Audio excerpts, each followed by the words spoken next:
Hi aspirants, present మనము 19th July shift 1లో జరిగిన previous DSC పేపర్ని అనాలిసిస్ చేస్తున్నాం. అందులో భాగంగా మనం సైన్స్ని తీసుకోవడం జరిగింది. సైన్స్ వచ్చేసి మనకి డిఎస్సిలో 9 మార్క్స్ ఉంటాయి, 18 బిట్స్ ఉంటాయి. సో నేనేం చేశానంటే ఆ 18 బిట్స్ని 4 పార్ట్స్గా డివైడ్ చేయడం జరిగింది. ఒక్కొక్క పార్ట్లో 4 or 5 బిట్స్ చెప్పాను. సో ఇప్పటి వరకు మనకి 3 పార్ట్స్ అనేవి కంప్లీట్ అయినాయి, ఓన్లీ సైన్స్ మాత్రమే. సో ఆ 3 పార్ట్స్ కూడా నేను డిస్క్రిప్షన్లో లింక్స్ ఇస్తాను.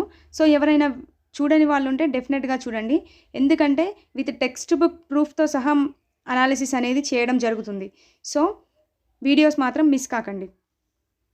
నెక్స్ట్ కామెంట్స్ ఏం పెట్టారు అంటే, ప్రజెంట్ సైన్స్ తీసుకున్నాం కదా, ఈ సైన్స్ని 3 or 4 పార్ట్స్ కాకుండా ఒకే పార్ట్లో పెట్టమన్నారు. ఒకే పార్ట్లో అంటే కొంచెం సెట్ కాదు. సో నెక్స్ట్ సబ్జెక్ట్స్ అన్నీ కూడా 2 పార్ట్స్లో పెడతాను. 1 పార్ట్లో మనకి ఇప్పుడు 18 బిట్స్ కదా, సో 9 బిట్స్ ఒక పార్ట్లో, 9 బిట్స్ ఒక పార్ట్లో పెడతాను. అంటే ఓన్లీ 2 పార్ట్స్ మాత్రమే వస్తాయి. సో 2 పార్ట్స్లో మొత్తం ఆ తీసుకున్న సబ్జెక్ట్ అనేది కంప్లీట్ అయిపోతుంది. ఓకే, సో ఈరోజు సైన్స్ వచ్చేసి ఇంకొక 4-5 బిట్స్ ఉన్నాయి, అదైతే సైన్స్ మొత్తం కంప్లీట్ అయిపోతుంది. నెక్స్ట్ వచ్చేసి మ్యాథ్స్ తీసుకుందాము. మ్యాథ్స్ మొత్తం 18 బిట్స్ ఉంటాయి కదా, 18 బిట్స్ కూడా 9 బిట్స్ 2 పార్ట్స్లో పెట్టేస్తాను. రేపటి నుండి మ్యాథ్స్ అనేది స్టార్ట్ చేద్దాం. మ్యాథ్స్ అయిపోయిన తర్వాత సోషల్కి వెళ్ళిపోదాం. సోషల్ అయిపోయిన తర్వాత తెలుగుకి వచ్చేద్దాం. తర్వాత మెథడ్స్ కూడా సెషన్లో వచ్చిన మెథడ్స్, ఇంగ్లీష్ కూడా డిస్కస్ చేస్తూ పేపర్ మొత్తం అనాలిసిస్ చేద్దాం.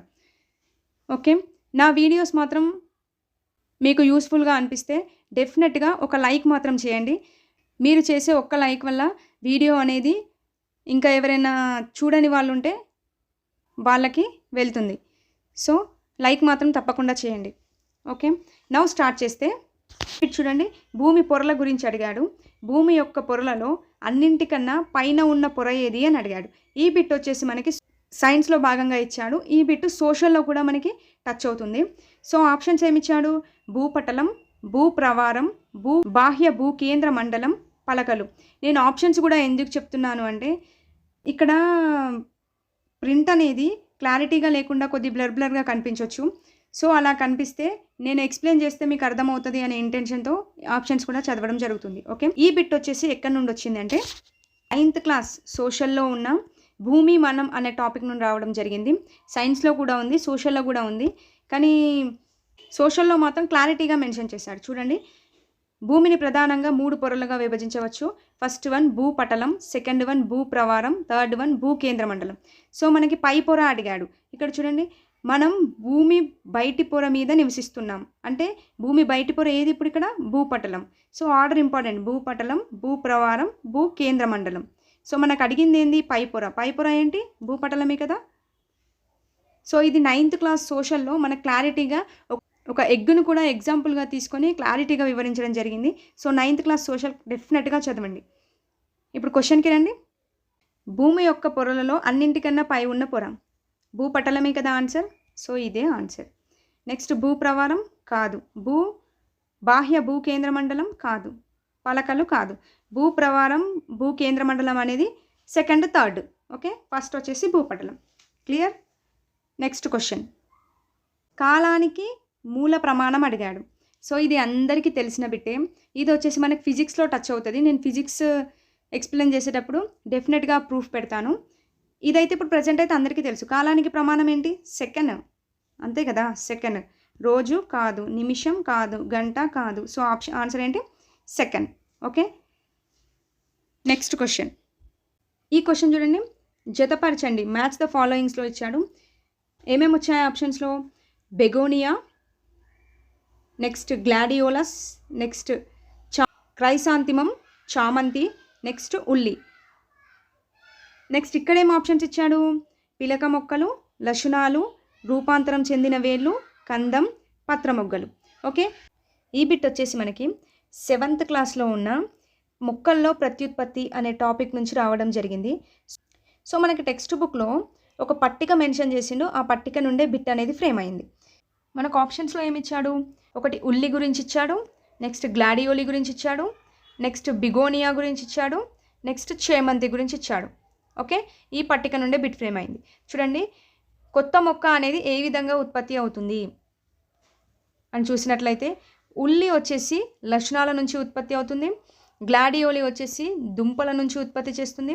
నెక్స్ట్ బిగోనియా అంటే ఆకులలోని కోరకాలు, గుర్తుపెట్టుకోండి, ఆకులలోని కోరకాల నుండి ఉత్పత్తి అవుతుంది.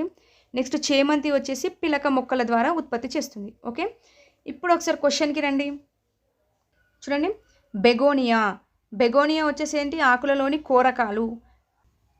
ఇక్కడ ఇచ్చాడు ఆప్షన్ ఆకులలోని కోరకాలు అని, ఇవ్వలేడు. ఏమని ఇచ్చాడు, పిలక మొక్కలు ఇచ్చాడు, లక్షణాలు ఇచ్చాడు, రూపాంతరం చెందిన వేళ్ళు ఇచ్చారు, నెక్స్ట్ కందం ఇచ్చాడు, పత్ర మొగ్గలు ఇచ్చాడు. అంటే లీఫ్ బర్డ్సే కదా బెగోనియా ఆకులలోని కూరగాయలంటే. సో ఫస్ట్ ఏకి 5. నెక్స్ట్ గ్లాడియోలస్ అంటే ఏమని చెప్పా, దుంపల నుంచి అని చెప్పా, అంటే కందం ఇచ్చాడు. సో కందం అవుతుంది కదా, సో బి 4.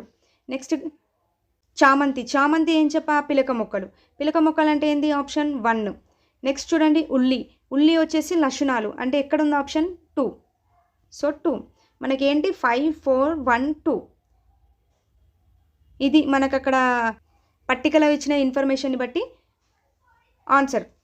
ఓకే, ఇప్పుడు కింద ఆప్షన్స్ చూడండి, మనకు ఆన్సర్ ఏమొచ్చింది, 5, 4, 1, 2. ఎక్కడ చూడండి 5, 4, 1, 2. ఫస్ట్ ఆప్షన్లో 5 లేదు, ఇది కాదు. సెకండ్ ఆప్షన్లో 5 ఉంది, నెక్స్ట్ 4 ఉందా, లేదు, 3 ఉంది. సో ఇది కాదు. ఫస్ట్ ఆప్షన్లో 5 లేదు, థర్డ్ ఆప్షన్ కాదు. ఫోర్త్ ఆప్షన్ చూడండి, 5, 4, 1, 2. సో ఆన్సర్ ఇది. ఓకే, 5, 4, 1, 2. క్లియర్? ఈ విధంగా క్వశ్చన్ని అనాలిసిస్ చేసుకోండి. తెలిసిన వాటి నుంచి కూడా వెళ్ళొచ్చు ఆ ఆప్షన్స్ని బట్టి. చేమంతి అందరికీ తెలుసు, ఉల్లి అందరికీ తెలుసు, తెలియంది గ్లాడియోలస్, బిగోనియా. సో ఈ 2 ఆప్షన్స్ని కొంచెం క్లారిటీగా చదివేప్పుడే క్లారిటీగా గుర్తుపెట్టుకొని అనాలిసిస్ చేయండి. డెఫినెట్గా బిట్ అనేది మిస్ కాదు. నెక్స్ట్ క్వశ్చన్ చూడండి, శైవలాలు కానివి అని ఇచ్చాడు. సో ఇలాంటి బిట్స్ అనేవి మనకి డిఎస్సిలో కావచ్చు, టెట్లో కూడా నెంబర్ ఆఫ్ బిట్స్ అనేవి ఫ్రేమ్ అవుతున్నాయి. కింద ఆప్షన్స్ వచ్చేసి మనకి పైన ఒక 5, 6 ఆప్షన్స్ ఇస్తాడు, కింద వచ్చేసి ఏబి కరెక్ట్, ఏబిసి కరెక్ట్, బిడి కరెక్ట్, ఇట్లా ఇవ్వడం జరుగుతుంది. సో సబ్జెక్ట్ కంటెంట్ పైన గ్రిప్ ఉంటే మాత్రమే ఇలాంటి బిట్స్కి ఆన్సర్ చేయగలుగుతాం. సో ఇక్కడ ఏమి ఇచ్చాడు, శైవలాలు కానివి అని ఇచ్చాడు. సో మనకు శైవలాలు అయినవి ఏంటో తెలిస్తే మనం కాని వాటిని డైరెక్ట్గా ఆన్సర్ పెట్టుకుంటూ వెళ్ళిపోవచ్చు. సో ఏమిచ్చాడు ఆప్షన్స్లో, సైక్లాప్స్ 1, సెరాటియం, స్పైరులినా, డయాటమ్, సాకరోమైసిస్ అని ఇచ్చాడు. సో ఈ ఆప్షన్స్లో శైవలాలు కానివి అని ఇచ్చాడు. సో శైవలాలు అయినవి ఏంటియో చూసుకోండి.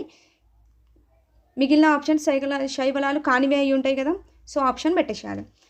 సో ఈ బిట్ వచ్చేసి మనకి 8th క్లాస్లో ఉన్న సూక్ష్మజీవుల ప్రపంచం పార్ట్ 2లో నుండి ఈ బిట్ అనేది పడింది. సో ఈ సూక్ష్మజీవుల ప్రపంచం అనే టాపిక్ అయితే చాలా ఇంపార్టెంట్, డెఫినెట్గా బిట్ అనేది ఫ్రేమ్ అవుతుంది. సో చూడండి, శైవలాలు వచ్చేసి Chlamydomonas, spirogyra, diatoms. Okay, Chlamydomonas, spirogyra, diatoms, ఈ 3 శైవలాలు అవుతాయి. ఇంకా చూడండి, స్పైరులినా, ఈడగోనియం మరియు సెరాటియం, ఇవి కూడా శైవలాలే. Okay, clear? నెక్స్ట్ కింద చూడండి, సైక్లాప్స్, డాఫ్నియా, గజ్జిక్రిమి, కనురెప్ప క్రిమి, ఈ 4 వచ్చేసి మనకి సూక్ష్మ ఆర్థోపోడాల కిందికి వస్తాయి. ఓకే, ఇప్పుడు ఒకసారి బిట్కి రండి. ఇక్కడ 5 ఆప్షన్స్ ఇచ్చాడు, ఇలా శైవలాలు ఏవో గుర్తించండి. సైక్లాప్స్ శైవలం కాదు, ఏంటిది, సూక్ష్మ ఆర్థోపోడా, ఇందాకే చూపించాం. సెరాటియం శైవలమే అవుతుంది. నెక్స్ట్ స్పైరులినా శైవలమే అవుతుంది. డయాటమ్ శైవలమే అవుతుంది. ఈ సాకరోమైసిస్ కూడా శైవలం కాదు, కానీ మనకి టెక్స్ట్ బుక్లో మెన్షన్ చేయలేదు. సో ఇప్పుడు కానిదైతే ఏంది, ఏ ఆప్షన్ కాదు. పైన ఏ ఆప్షన్ ఉంది, సో ఇది హోల్డ్ చేయండి. నెక్స్ట్ సెకండ్ ఆప్షన్ డిఈ ఉంది, సో ఈ ఆప్షన్ అయితే మనకు కాదు. నెక్స్ట్ ఆప్షన్ బీసీఈ ఉంది, ఇందులో ఏ లేదు, సో ఇది ఆప్షన్ కాదు. నెక్స్ట్ ఏ ఉంది ఆప్షను. బీసీ అనేవి మనకేంటి, 4th ఆప్షన్లో ఏ ఉంది, కానీ మనకి బీసీ కూడా ఇచ్చాడు. బీసీ అనేవి ఏంటి, మనకి శైవలాలు. సో ఈ ఆప్షన్ కూడా కాదు. మనకి ఇప్పుడు ఆన్సర్ ఏంటి, ఏఈ మాత్రమే. సో ఏ వచ్చేసి సైక్లాప్స్, ఇది వచ్చేసి మనకి సూక్ష్మ ఆర్థోపోడా కిందకి వస్తుంది. ఈ సైకరోమైసిస్ కూడా మన టెక్స్ట్ బుక్లో మెన్షన్ చేయలేడు. సో ఇది కూడా మనకి శైవలం కాదు. సో ఆన్సర్ వచ్చేసి ఏఈ అనేది ఆన్సర్. ఈ విధంగా బిట్ అనేది అనాలిసిస్ చేయండి. ఓకే, తెలిసిన వాటి నుండి వెళ్ళండి. తెలిసిన వాటి నుండి వెళ్తే ఆప్షన్ అనేది ఈజీగా ఎలిమినేట్ చేయవచ్చు. నెక్స్ట్ క్వశ్చన్ చూడండి. పీయూష గ్రంథి గురించి ఇవ్వడం జరిగింది. పీయూష గ్రంథి చేత స్రవించబడే హార్మోన్ను గుర్తించండి అని ఇచ్చాడు.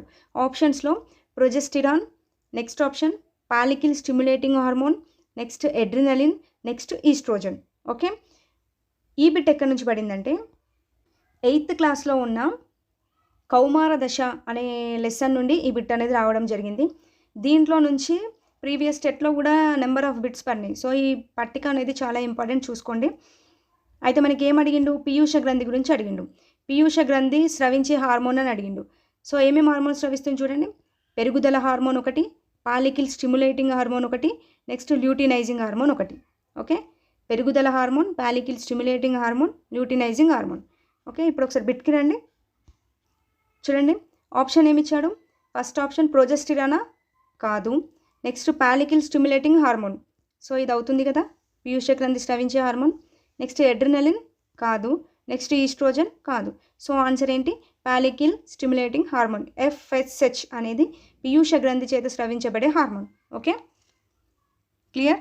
I hope you understand. Next బిట్కి వెళ్దాం.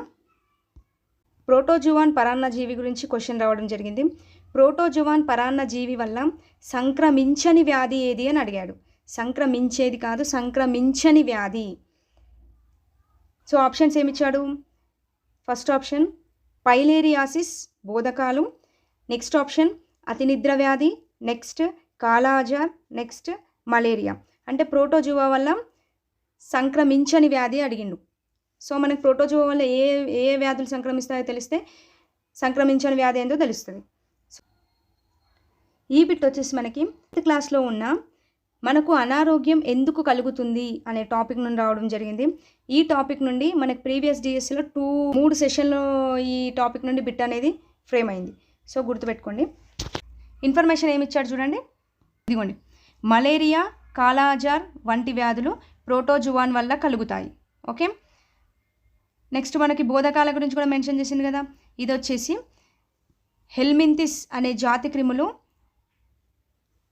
ఈ బోధకాలు వంటి వ్యాధులను కలుగజేస్తాయి. ఓకే, అంటే మనకు ప్రోటోజువా వల్ల కలిగే వ్యాధులు ఏంటి, మలేరియా, కాలాజార్. గుర్తుపెట్టుకోండి.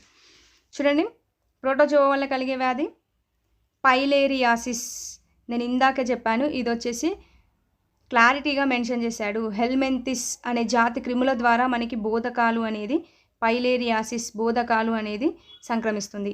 సో మనకు ఆన్సర్ ఇదే. సో సంక్రమించని వ్యాధి వచ్చేసి పైలేరియాసిస్, బోధకాలు. సో ఈ ఆన్సర్ కాదు. కాలాజార్ కూడా ప్రోటోజువా వల్లనే కలుగుతుంది. సో ఇది ఆన్సర్ కాదు. నెక్స్ట్ మలేరియా కూడా ప్రోటోజువా వల్లనే కలుగుతుంది కాబట్టి ఇది కూడా ఆన్సర్ కాదు. సంక్రమించని వ్యాధి ఏది అని అడిగాడు కాబట్టి పైలేరియాసిస్, బోధకాలు అనేది సంక్రమించని వ్యాధి. Okay, next bit. ఈ 19th సెషన్లో సైన్స్లో భాగంగా ఇదే లాస్ట్ బిట్. ఓజోన్ పొర గురించి రావడం జరిగింది. సో రిఫ్రిజిరేటర్లు, ఎయిర్ కండిషనర్ల నుండి వెలువడి ఓజోన్ పొరను దెబ్బతీస్తున్న కాలుష్యకాన్ని గుర్తించండి అని అడిగాడు. అది ఏ కాలుష్యకం? ఆప్షన్స్ ఏమిచ్చాడు. SO2నా, SPMా, CFCయా, నెక్స్ట్ పానా అని ఇవ్వడం జరిగింది. సో ఈ బిట్ వచ్చేసి 8th క్లాస్లో ఉన్న పీల్చలేము, తాగలేము అనే టాపిక్ నుండి రావడం జరిగింది. సో ఇక్కడ చూడండి ఏమిచ్చాడు ఇన్ఫర్మేషన్. రిఫ్రిజిరేటర్లు, ఏసీల, విమానాల నుండి వెలువడే వ్యర్థ రసాయనాల ద్వారా క్లోరోఫ్లోరో కార్బన్లు, కాలుష్య కారకాలు గాలిలోకి విడుదలై భూమిని ఆవరించి ఉన్న ఓజోన్ పొరను దెబ్బతీస్తున్నాయి. మనకు ఓజోన్ పొరను దెబ్బతీసే కాలుష్య కారకాన్ని గుర్తించండి ఇచ్చాడు కదా. ఏంటి కాలుష్య కారకం? Chlorofluoro carbons. అంటే ఇక్కడ చూడండి CFC, క్లోరోఫ్లోరో కార్బన్స్. ఓకే, అంటే ఇప్పుడు ఏంటి ఆన్సర్? CFC. క్వశ్చన్కి రండి. చూడండి, ఓజోన్ పొరను దెబ్బతీసే కాలుష్య కారకం ఏంటి? SO2 కాదు, SPM కాదు, CFC వచ్చేసి మనకి ఓజోన్ పొరను దెబ్బతీసే కాలుష్య కారకం. ఇది వచ్చేసి రిఫ్రిజిరేటర్లు, ఎయిర్ కండిషనర్ల నుండి వెలువడే ఒక కాలుష్య కారకం. ఓకే, ఈ బిట్ ఈ బిట్ వచ్చేసి మనకి ప్రీవియస్ టెట్లో కూడా అడగడం జరిగింది. ఇవి ఇప్పటివరకు 4 వీడియోస్ కూడా మనకి 19th జూలై షిఫ్ట్ 1లో జరిగిన science all questions with text book proofs.